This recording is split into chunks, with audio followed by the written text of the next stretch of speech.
Permitidme que esta noche nuestra querida Rosa de los Vientos enfile proa hacia una de las épocas más resplandecientes, más emocionantes, más inquietantes de toda la humanidad. Me refiero al Renacimiento, con aquellos dos siglos fantásticos y fastuosos, el 400 y el 500, y a caballo de los dos siglos, porque no podía ser de otra manera, nos encontramos al Homo Universalis, al gran artista intelectual, porque él fue el primer artista intelectual. Hablamos de un tal Leonardo da Vinci.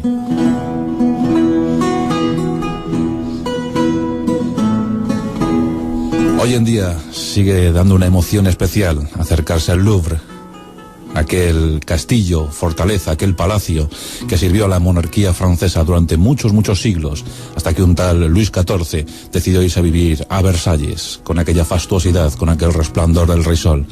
Pues en el Louvre, en el corazón del Louvre, se encuentra uno de los cuadros, mejor dicho, el cuadro más famoso del mundo.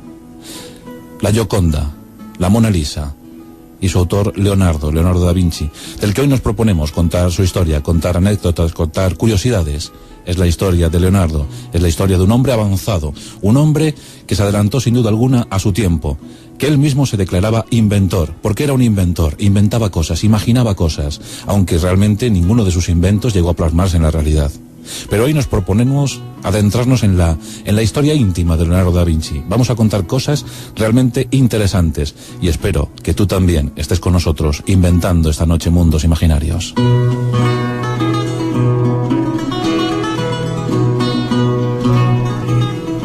Vamos a ubicarle en el contexto histórico. Leonardo nace en Vinci, una ciudad muy próxima a Florencia, a unos 30 kilómetros de Florencia. Corría el 15 de abril de 1452. Esa es la fecha, ese es el año donde nace Leonardo, hijo ilegítimo de Piero da Vinci. Ser Piero da Vinci, porque esa consideración tenían los notables de la época, y es que Piero era hijo de Antonio, un notario de la ciudad. Una familia burguesa bien acomodada. Lo cierto es que Piero no tuvo suerte con sus matrimonios. Se casó en 4 ocasiones y no tuvo descendencia legítima hasta el tercer matrimonio. Leonardo, hijo de Ser Piero, hijo ilegítimo, hijo bastardo, de los amores entre Ser Piero y una campesina llamada Caterina. Leonardo tuvo muchos hermanastros y hermanastras. En total fueron 12. 10 chicos y 2 chicas. Y Leonardo era guapo. Era muy guapo. Un jovencito fornido y hermoso, que su abuelo tuvo a bien acoger en su casa. Y durante unos años de infancia, allí estuvo, creciendo e instruyéndose. Aunque nunca se pudo considerar a Leonardo como un avezado estudiante o un hábil intelectual. De hecho, en su época los pintores no gozaban de esa categoría, la de intelectuales. Los pintores eran simples artistas, artesanos, formaban parte de los gremios, no eran filósofos, ni pensadores, ni escritores, por tanto no eran considerados intelectuales. Con Leonardo cambia este concepto. Como os he dicho, los primeros años de Leonardo da Vinci son felices. Siendo adolescente, su padre decide trasladarse a Florencia, y con él lleva al joven Leonardo. Como ya os he dicho, un joven apuesto, fornido, esbelto, escultural, muy guapo para la época.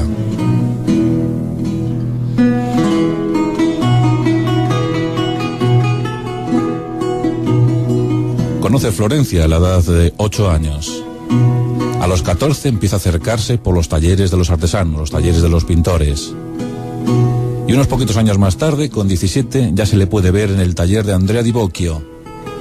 Di Boccio era uno de los más notables artistas y pintores del Renacimiento italiano. Y pertenecer a su taller, pertenecer a su escuela, era todo un honor para un joven bastardo como era Leonardo. Aún así, ya os digo que gozaba de la consideración de su familia. Y aquí le podemos ver en 1469, con 17 años, posando para Andrea di Boccio. Nada más y nada menos, dice la leyenda, que posó para el David de bronce de Andrea di Boccio. Vemos a un David esplendoroso, un cuerpo perfecto. A los pies de David se encuentra la cabeza de Goliat. Cuentan que el cuerpo fue tomado del modelo de Leonardo. Y Leonardo comienza a hacer sus pinitos en la pintura. Pinta algún angelito por aquí, posa para alguna obra de pintura y sobre todo forma parte de esa gran comunidad de los artesanos. En el taller de Andrea Di Bocchio se pueden ver a los recaderos, a los discípulos, a los compradores, a los mercaderes. Una actividad febril, porque en aquellos tiempos, en aquellos días, el mecenazgo era propicio y todos querían poseer obras de arte. Por tanto, un pintor vivía más que bien, de una forma más que aceptable. En el año 1472 podemos ver el nombre de Leonardo da Vinci inscrito en la lista de pintores de Florencia, en el registro de pintores de Florencia. Tenía tan solo 20 años.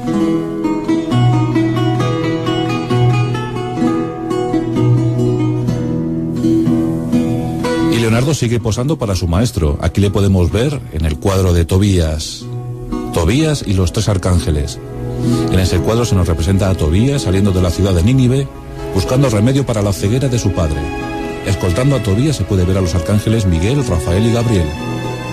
Y aquí hay dos hipótesis. Una apunta que Tobías, la imagen de Tobías, es el propio Leonardo, y la otra nos lleva hacia el arcángel Miguel, el guerrero. Ese peto, ese yelmo y esa cara nos hace pensar que Leonardo posó para esa figura.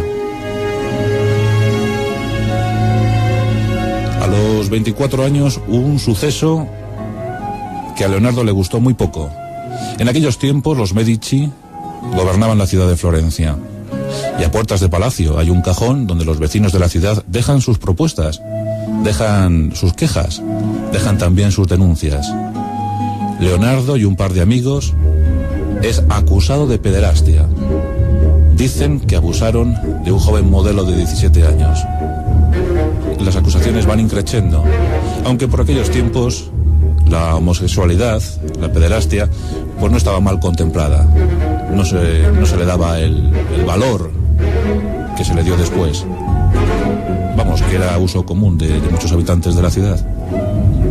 Por tanto, sale de rositas Leonardo da Vinci de aquella historia. Pero Florencia se le estaba quedando pequeña. Y Leonardo empieza a imaginar qué puede ocurrir. Lorenzo el Magnífico gobierna la ciudad y Lorenzo el Magnífico no es mecenas de los pintores. Él se inclinaba por los intelectuales, por los escultores no, tampoco. Pero sí en cambio por los filósofos, sí por los pensadores, sí por los escritores. Por tanto, los pintores, de no ser por su trabajo, poco tendrían que hacer en la ciudad de Florencia. Y así Leonardo envía una carta a los Sforza. Los Sforza era la familia dominante en la ciudad de Milán. Se ofrece como ingeniero, se ofrece como escultor, se ofrece como arquitecto, se ofrece como pintor, se ofrece. Y desde Milán llega la aceptación. Sí, le van a contratar, le van a fichar para la escudería Sforza. Antes, con 29 años, ya nos había entregado una de sus grandes obras, La Adoración de los Reyes Magos, en el año 1481. Y en el 82, decididamente, Leonardo da Vinci encamina sus pasos hacia la ciudad de Milán.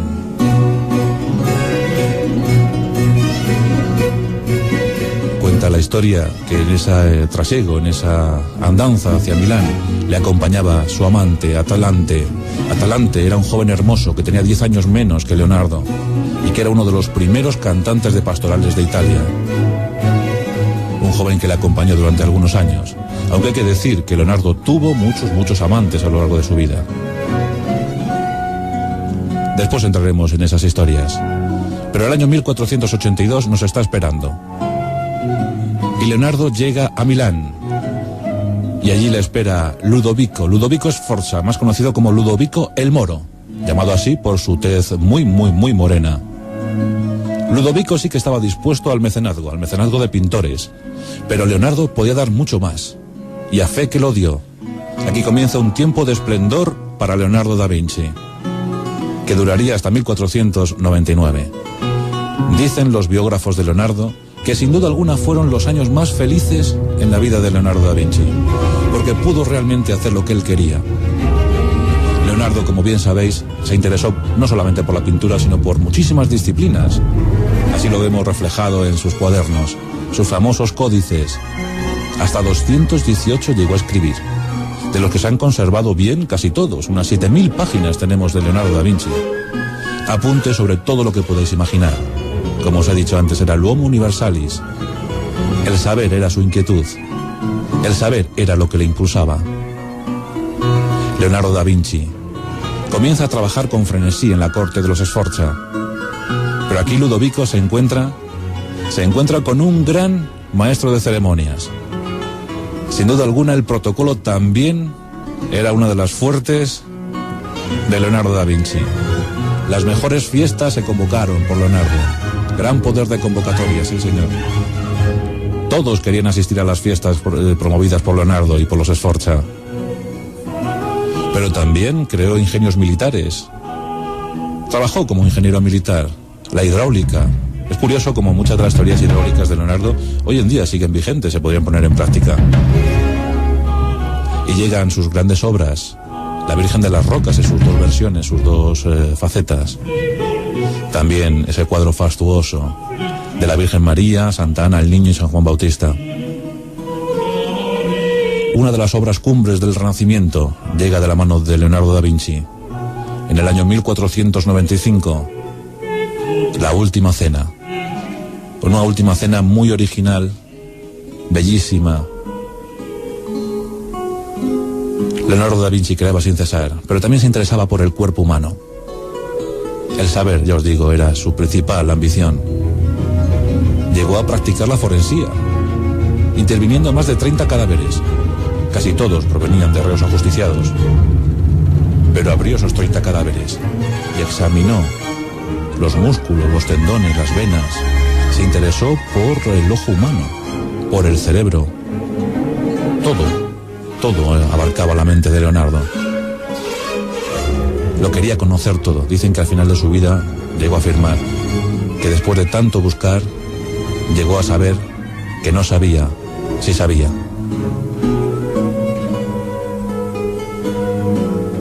Una historia apasionante y apasionada. Leonardo da Vinci, el vegetariano. Leonardo da Vinci, aquel que se le podía ver por los mercadillos comprando aves enjauladas y soltándolas posteriormente. Leonardo da Vinci soñando con artilugios e ingenios militares, adelantándose en 5 siglos a su tiempo. Soñando con bombas fragmentarias, con ametralladoras, con helicópteros, con artilugios aéreos que se impulsaban por el esfuerzo de los pies. También soñaba con hacer navegables los ríos. El agua era una obsesión para Leonardo da Vinci. Intuyó que el agua era vehículo de vida y que, por supuesto, quien manejara el agua manejaba también la vida. Aquí le podemos ver diseñando nada más y nada menos que bombas químicas, máscaras antigas. Nada era ajeno al conocimiento de Leonardo da Vinci. Experto en gastronomía, experto en humor, porque veía caras en Milán y luego las trasladaba a sus cuadernillos para luego hacer chistes y delitar así a los invitados del Ludovico el Moro.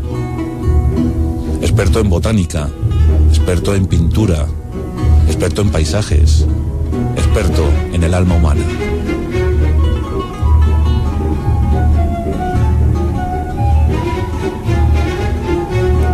Llegan tiempos difíciles para la ciudad de Milán. Carlos VIII envía ejércitos a Milán y expulsa de allí a los Sforza. Con ellos se va Leonardo, dejando atrás una obra inacabada. Ludovico quería rendir homenaje a la memoria de su padre, Francesco Sforza, y le encargó a Leonardo la culminación de una obra, una estatua ecuestre, pero debía ser el doble de las que hasta entonces habían imaginado, de las que hasta entonces habían creado. Y él lo intentó, a fe que lo intentó. Dibujó bocetos, incluso llegó a crear una gigantesca maqueta de yeso. En 1499, los Sforza y Leonardo tienen que salir de la ciudad, y los ballesteros de Carlos VIII, en diciembre de ese mismo año, afinaban puntería con aquella maqueta, destrozándola, perdiéndola para siempre.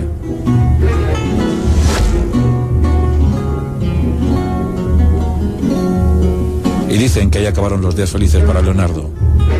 Un pequeño trasiego por la ciudad de Mantua, por la ciudad de Génova, que entonces andaba en guerra con los turcos. Allí quiso probar alguno de sus artilugios. Dicen que pensó ya en el submarino. Dicen que pensó en el traje de buzo de combate. Pero como os digo, ninguno de sus inventos llegó a ponerse en práctica. Posiblemente el propio Leonardo era temeroso de su tiempo, temeroso de sus coetáneos. No en vano, sus cuadernillos los escribía de forma inversa. Él era zurdo y esos cuadernillos se podían ver si los situabas frente a un espejo, cosa que se le escapaba al común de los mortales por aquella época. Aquellos cuadernillos por eso seguramente se salvaron de alguna quema que otra.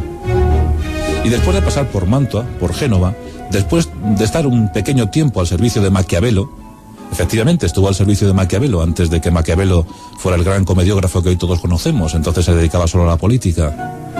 Pero estuvo al servicio de Maquiavelo y posiblemente, gracias a estar al servicio de Maquiavelo, entró en contacto con otra de las grandes casas de la época, los Borgia. César Borgia ya sabía acerca de las andanzas de Leonardo da Vinci. Repito que hasta entonces solo considerado un buen pintor, un gran pintor, y que, bueno, tenía apuntes, grandes apuntes sobre ingeniería militar. Y César Borgia contrata a Leonardo y le utiliza para, más o menos, repasar los emplazamientos militares que por aquel entonces andaban por el centro de la península itálica. Leonardo está al servicio de César, pero poco tiempo. En 1503 regresa a su querida Florencia. Comienza un segundo periodo en Florencia. Y aquí llega uno de los momentos cumbres. Sí, efectivamente, es el momento para una joven de 24 años. Su nombre era Lisa. Lisa, la mujer de Francesco di Giocondo, un mercader, un comerciante florentino que quería inmortalizar la figura de su joven y hermosa esposa. Tan solo 24 años. Leonardo queda fascinado por la figura de Lisa, de su Mona Lisa a partir de entonces. En un principio cuentan que la quiso retratar desnuda. Era un gran retratista. Ya practicaba su técnica famosa, famosísima, la del esfumato, difuminar el contorno de la figura. El esfumato, y además uno de los grandes impulsores de la perspectiva, ¿verdad? Y comienza el retrato de Mona Lisa, comienza el retrato de la Gioconda, el cuadro más famoso del mundo.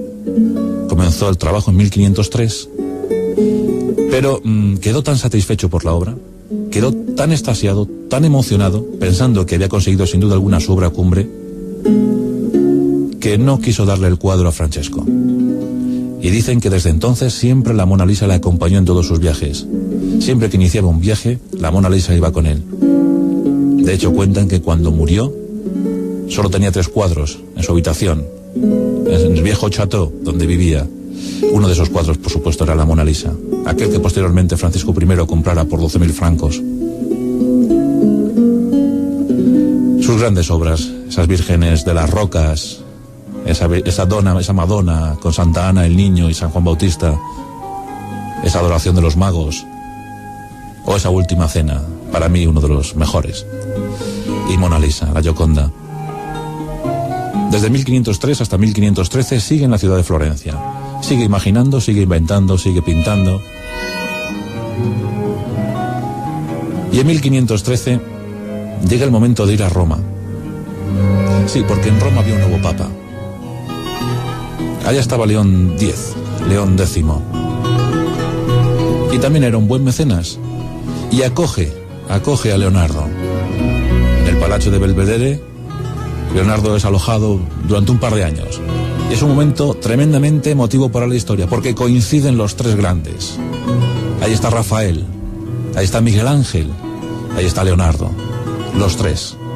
Aunque bien es cierto que no se llevaban muy bien entre ellos. Miguel Ángel era 23 años más joven que Leonardo. Y dicen que había cierto pique, cierto recelo entre ellos. ¿Qué tiempos? El Cinquecento empezaba a florecer. Y allí estaban todos. Lo que daríamos por vivir aquellos días, ¿verdad? Italia florecía allá donde miraras. Mecenazgos, pintores, escultores, arquitectos. Porque también Leonardo fue arquitecto, también diseñó palacios. En 1515, después de haber trabajado al servicio de Luis XII, es requerido por Francisco I de Francia, para su coronación. Y diseña para las fiestas, los fastos, las pompas de aquellos días, un león con mecanismo, un león articulado, un león que hace las delicias de todos los invitados de Francisco I. Y Francisco I quiere a toda costa tener a Leonardo, y acoge a Leonardo. Y Leonardo se va a Francia. El último viaje para Leonardo da Vinci. y llega a un chateau, a un castillo cerca de Amboise, y allí queda con su último amante, su último discípulo, Francesco Melchi. Allí pasa los últimos días. Dicen que también practicando la alquimia, el ocultismo. También era conocedor, cómo no, de la alquimia y del ocultismo, como de tantas disciplinas. El 23 de abril, fijaos qué fecha, un 23 de abril muere William Shakespeare, un 23 de abril muere Miguel de Cervantes. El 23 de abril de 1519, también, anteponiéndose a estos dos anteriores, decide escribir su testamento y confía que todo su legado pase a su discípulo querido, a Francesco Melchi. Pero aún sobrevivió unos días, y el 2 de mayo de 1519 moría el gran genio, el gran inventor, l'Homo Universalis, el gran artista intelectual, porque gracias a él los artistas fueron considerados como intelectuales. Aquel que se interesó por todo, aquel que dijo que hay de aquel discípulo que no aventaje a su maestro. Leonardo da Vinci. Sus cuadros repartidos por todo el mundo, sus legados allá se encuentran. Incluso Bill Gates llegó a comprar un códice pagando 1.200 millones de pesetas para convertir ese códice en un CD-ROM. Pero podemos encontrar obras de Leonardo en Estados Unidos, en el Reino Unido, en España, porque hay un códice llamado Madrid, donde podemos ver algunos apuntes mecánicos y también el movimiento preciso de los caballos. Lo tenemos en la Biblioteca Nacional de aquí de Madrid. En el Louvre, por supuesto, donde encontramos algunas obras magníficas, como esa Mona Lisa, esa Gioconda. En el Hermitage de San Petersburgo. Y, por supuesto, en Italia. Sirvió para las mejores casas. Sirvió para los Medici, sirvió para los Sforza, para los Borgia. Y fue, sin duda alguna, el mejor de todos. El mejor de todos. El que más anticipó a todos. El que supo ver antes de tiempo lo que podía ser la humanidad. Por eso siempre una de sus búsquedas adelantes fue la del alma. Saber aquello de dónde venimos, hacia dónde vamos, dónde estamos y por qué hacemos esto. Leonardo da Vinci. Hoy nuestros pasajes de la historia han sido dedicados a él, al más grande.